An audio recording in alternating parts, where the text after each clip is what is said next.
ومن جاهد فإنما يجاهد لنفسه إن الله لغني عن العالمين. Ya, halo. Halo, Assalamualaikum. Waalaikumsalam warahmatullahi wabarakatuh. Dengan siapa di mana?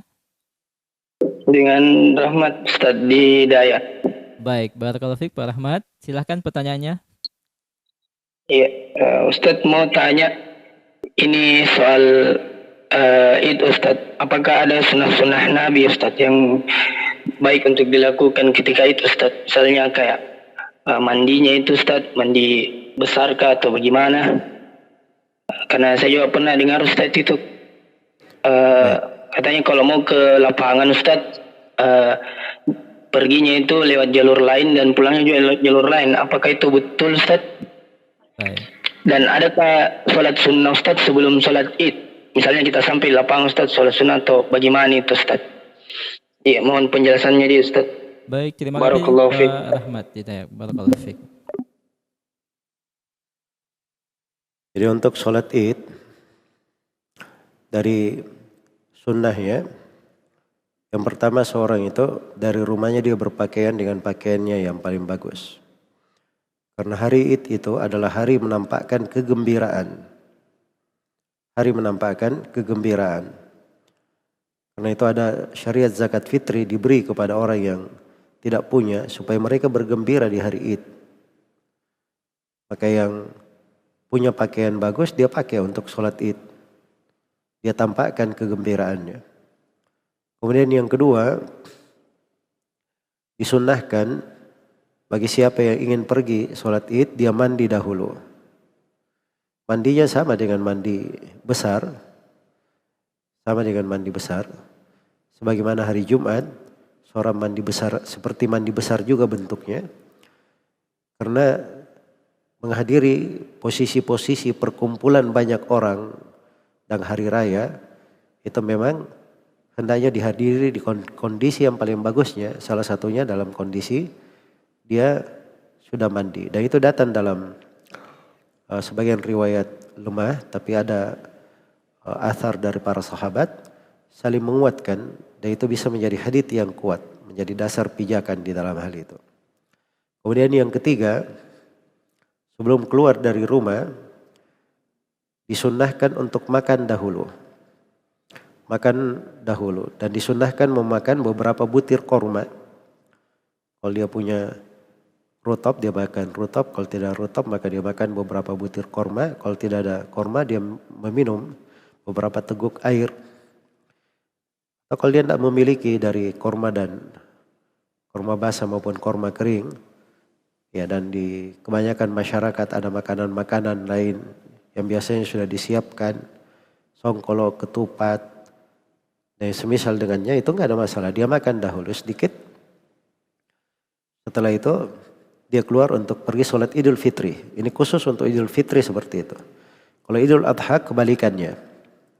Idul Adha kebalikannya. Kalau Idul Fitri memang dia tampakkan bahwa hari itu adalah hari berbuka, hari bergembira. Hari bergembira. Kemudian begitu keluar dari rumah, begitu dia menuju ke masjid, maka dia lantunkan dari takbir-takbir. Dan takbir yang datang dari para sahabat, Allahu Akbar, Allahu Akbar, La ilaha illallah, Allahu Akbar, walillahil hamd. Allahu Akbarnya 2 kali saja. Dan datang dari sebagian sahabat yang lain, Allahu Akbar, Allahu Akbar, Allahu Akbar kabira. Iya. Kalau seorang bertakbir dengan takbirnya para sahabat, itu lebih indah dan lebih bagus. Tapi kalau misalnya ada yang bertakbir dengan bentuk yang lain, tapi di dalamnya ada pengagungan kepada Allah, maka itu insyaallah ta'ala tidak ada masalah karena masuk di dalam keumuman ayat walitukabbirullah, supaya kalian bertakbir kepada Allah. Dan disunnahkan kalau dia pergi sholat Id, dia menempuh suatu jalan dan pulangnya dia dari jalan yang lain, dari arah yang lain. Itu ada di dalam hadits riwayat Bukhari dan Muslim. Karena Nabi sallallahu alaihi wasallam idza shallal Id khalafat tariq. Nabi sallallahu alaihi wasallam kalau beliau sudah salat Id, beliau menyelisihi jalan, maksudnya mengambil jalan yang lain. Mengambil jalan yang lain. Nah, itu mungkin dari hikmahnya supaya dia tidak melihat satu sudut saja dari kegembiraan, dia melihat dari banyak kegembiraan kaum muslimin. Sehingga itu memenuhi hatinya, semakin cinta kepada agamanya, semakin cinta kepada saudara-saudaranya. Ya. Dan mungkin banyak dari kebaikan yang bisa dia lakukan. Kemudian pada saat tiba di lapangan sholat id, tidak ada syariat untuk sholat.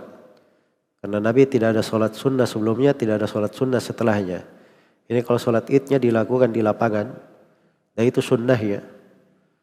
Dan harusnya seorang itu di masa seperti sekarang ini, dia hanya sholat di lapangan, tidak sholat di masjid. Tapi dia sholat di lapangan, sebagaimana himbauan pemerintah di dalam hal tersebut. Iya. Nah itu lebih mencocoki sunnah Nabi, dan lebih mencocoki kondisi pandemi sekarang ini, dari sudut penjagaan terhadap penyebaran virus. Kemudian di sholat idnya dia ikut laksanaan sholat id sebagaimana yang telah dimaklumi, ya.